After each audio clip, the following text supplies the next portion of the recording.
We're live. Welcome to the first podcast, Garbs and Gates, Penn State men's basketball. Me and Ty, we've been huge Penn State basketball fans our whole lives. We talk about it constantly, so we figured, why not record it? Let some other True. people in on the great conversations we have surrounding the sport we love Mm-hmm. and the team Mm-hmm. we love. I was gonna say So Garbs and Gates. I was going for Garbo and Tiggs, but Garbs and Gates is what comes out of your mouth, Garbo. I like it. we But can still workshop it. It's the pilot. that is true. That is true. I'm gonna start off with you, Garbo. You had the first look at the new look knits as well as Coach Rhodes. First and foremost, is there a slogan for this team that you saw on the first night? Like all roads lead to victory.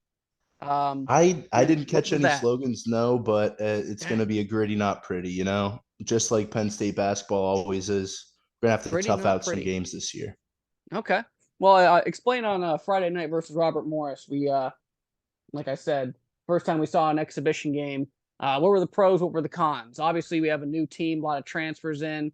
We lost right from 2022. We had two players returning, three players.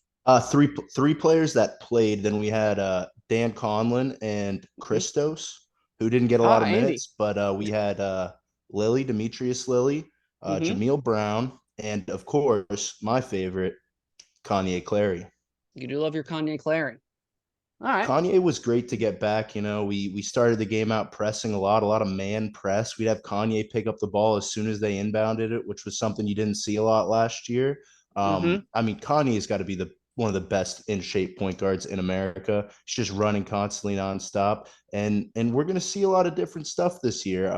We started off with a weave motion offense, which Mm-hmm. last year we were just trying to get shooters open, trying to get those 3-point shooters like Lundy, Funk, Dredd, even Pickett, all those guys open for threes. This year, it looks like we're going to be taking a lot of people off the dribble. It's going to be a whole new look, a lot of man. Um, we didn't learn as much as we would have liked. First, it's important to say Puff Johnson didn't play. He didn't dress. Leo Boyle didn't play. Didn't dress. Don't know how much we'll be seeing of him this year. But it's Hmm. tough to know what we really have until Puff steps on that court in a blue white jersey. Okay.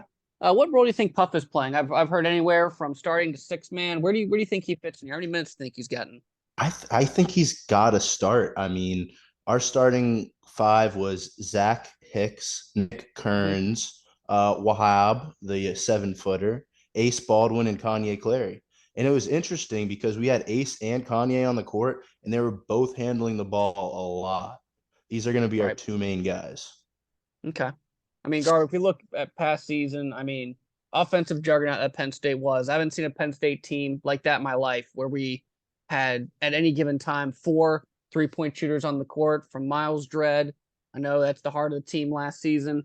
Heartbeat, Jay Jalen Pickett, All American player. Funk booty ball. Lundy. I mean, those guys, right? How would we replace that scoring? Like who is going to be the person that we go to? Like 2 minutes left on the board. We need some buckets. Who are we giving the ball to? Simple answer, you don't replace it. I mean, Dang. that was the most exciting Penn State offense we have ever seen, other than the Mm-hmm. COVID season, which we didn't even get to finish. No tournament that year in 2020, I believe.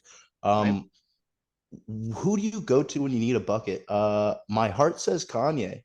A lot of elbow Wow. jumpers. I mean, Ace Baldwin's the other answer. Ace and Kanye, they took a lot of elbow jumpers. They got to the rim as much as possible. But two sleepers I have, other than Kanye and Ace, for go-to baskets. DeMarco Dunn, transfer from North Mm-hmm. Carolina.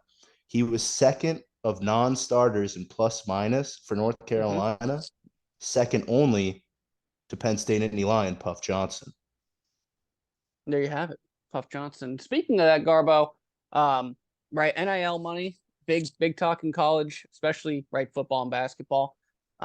It has as seen by Shrewsbury. I mean, I felt like last season we had transfers from Bucknell.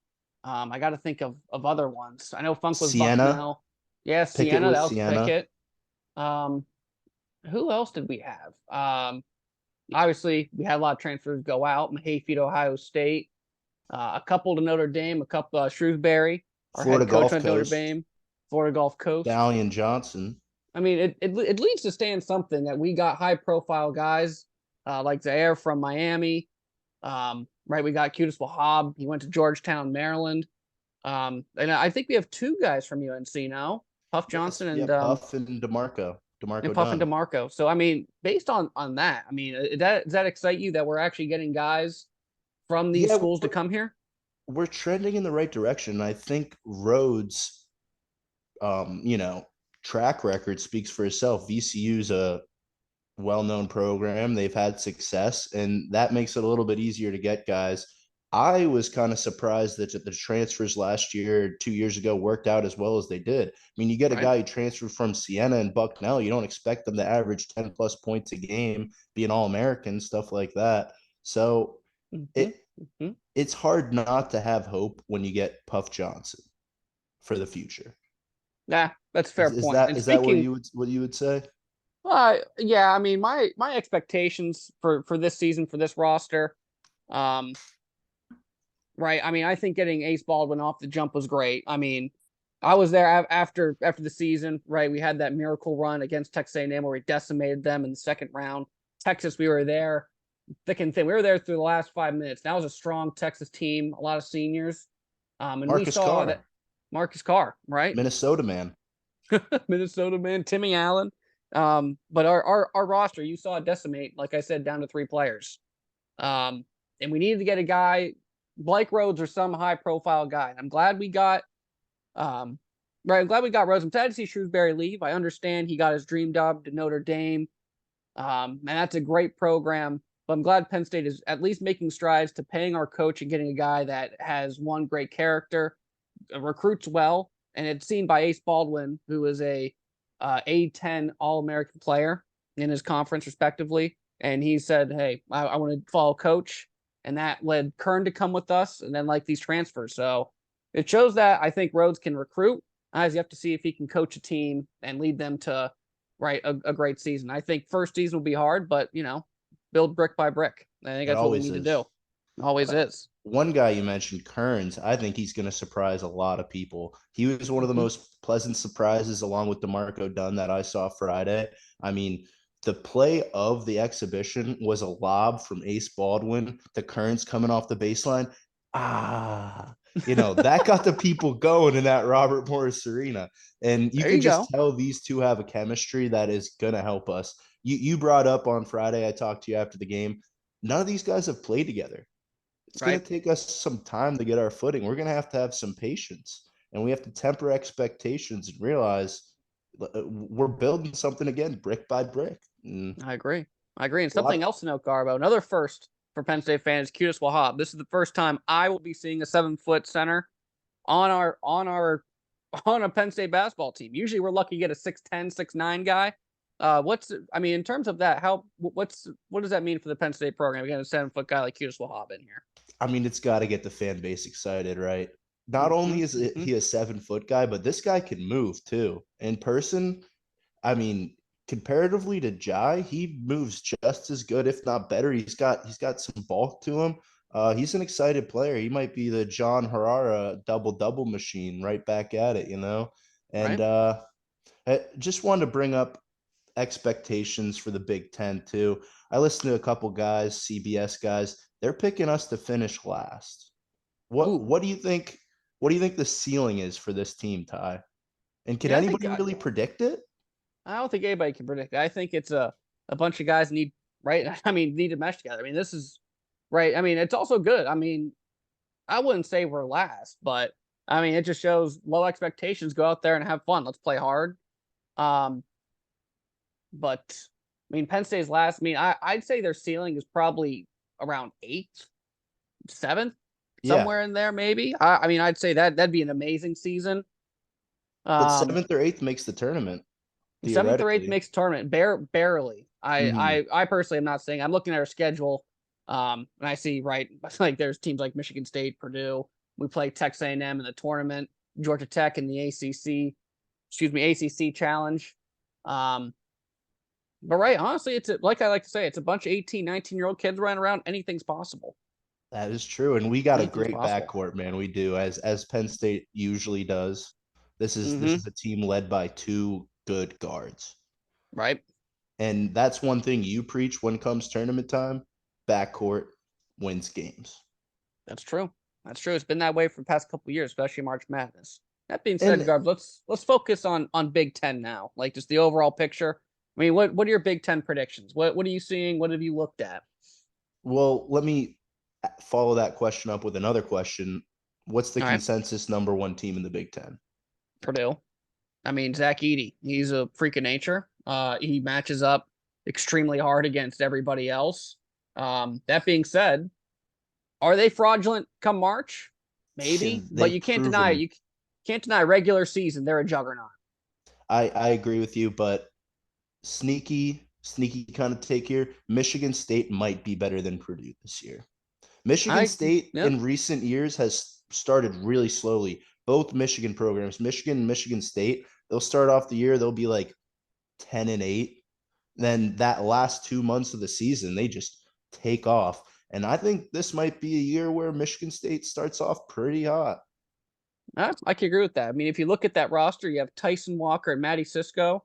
They both they both entered the draft. And then they took their names out. And I think Tyson Walker's on his 5th season. He's one of the best floor generals in the Big Ten. Matty Cisco, just a pick and roll player. Those guys combined, that's a great combo.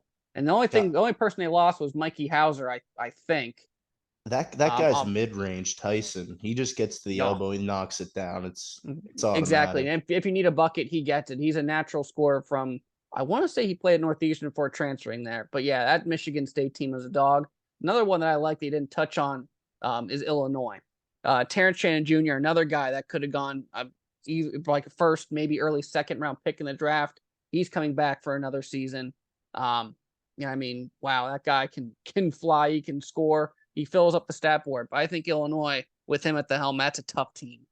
We did a pretty good job of, I mean, don't want to talk about last year too much. We did a pretty good job of keeping him down, not letting him do too much when he was at the BJC. All But right, yeah, you're I right. agree. Illinois, I mean, they have Danger coming back. Danger's a Mm-hmm. guy who could take a pretty big step forward. I mean, he's always going to get rebounds, but I Yep. don't I don't think he was the best finisher necessarily last year. That's an Mm-hmm. exciting matchup to look forward to, Wahab and Danger. Yeah, So you're right. And Danger, I mean, he had the reason why is he also got in foul trouble quite often. But yeah, Danger's great footwork. And yeah, you are right. He trouble finishing, but he knows how to get fouled. But he just needs to stay in the game. End of the day. another team that I am kind of high on, most experts are not picking them to do very well. I would not be surprised if Nebraska takes a big step forward this year and is Mm-hmm. middle of the pack as opposed to the low end of the Big Ten. They got a lot of transfers in. Their coach is somewhat on the hot seat. There's one guy who might be the most electric player in the Big Ten, not the best, but the most electric, Tommy Mm-hmm. Naga. That guy will Yep. pull it from anywhere. They have a 6'5" guard, I believe. Number 5, his name's slipping my mind, but that guy can run the offense. He can get buckets, and in this league, there's not a lot of 6'5" dominant ball handlers. There's a lot of little Right. guys, and it's unique to see. Mm-hmm. Mm-hmm. One program I'm interested in is Ohio State. Do you Wow. think their coach is on the hot seat? Absolutely. Absolutely. Our good friend Colin, who's a big Ohio State fan, has been calling for his head for a while. I think Thad Matta had a great program, got great players in. Holtman just, I mean, he has all the recruiting, he has all the ability, he has the players. Just to name a few, right? You got Evan Mahaffey from us, Zed Key, who's a big time player.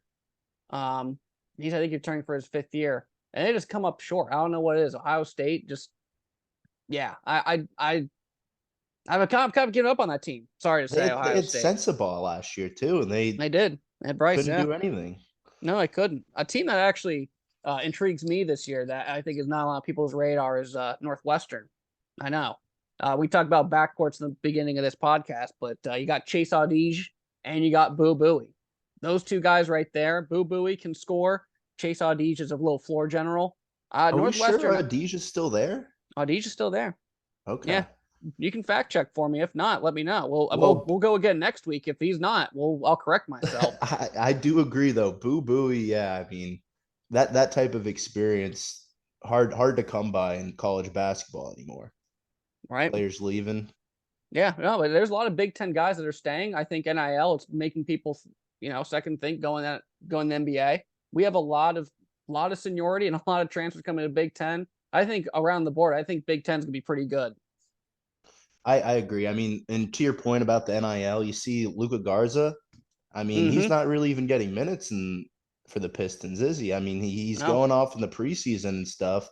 But you get guys like that. I mean, might as well stick around. I mean, it's some fun basketball in college It basketball, is. and why take the risk when you can make some money having fun going to school? Right. That's true. And Garza was a Naismith finalist. He was dominant. Right. All right. All right. Well, before we end, Garbage, do you have any final thoughts? Anything else you want to say before we end? 7 days out, bud. 7 days 7 days out. We're out. recording this on Monday. Mm-hmm. Next time your little iPhone calendar says Monday, they're gonna be tipping off in the BJC, baby. Best Yeah. believe I'll be there. I know you'll be there, Garbo. Courtside with some cookies. Yeah, man. We're gonna Attaboy. do this. We're gonna do this as much as we can every week, and you know, who knows what's to come here. I know, Your, right? your It'll be guess a, is as it'll good be a as fun mine. journey. I don't really have any expectations, truth be told. I just want to see some good basketball. The boys play hard. Um, and ultimately we build brick by brick. I think that's the name of the game this season.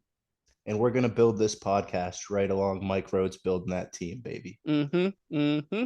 Attaboy, Garbo. Until Thanks, next time, Ty. Garbs. Yeah, brother. Yep. Peace. Peace.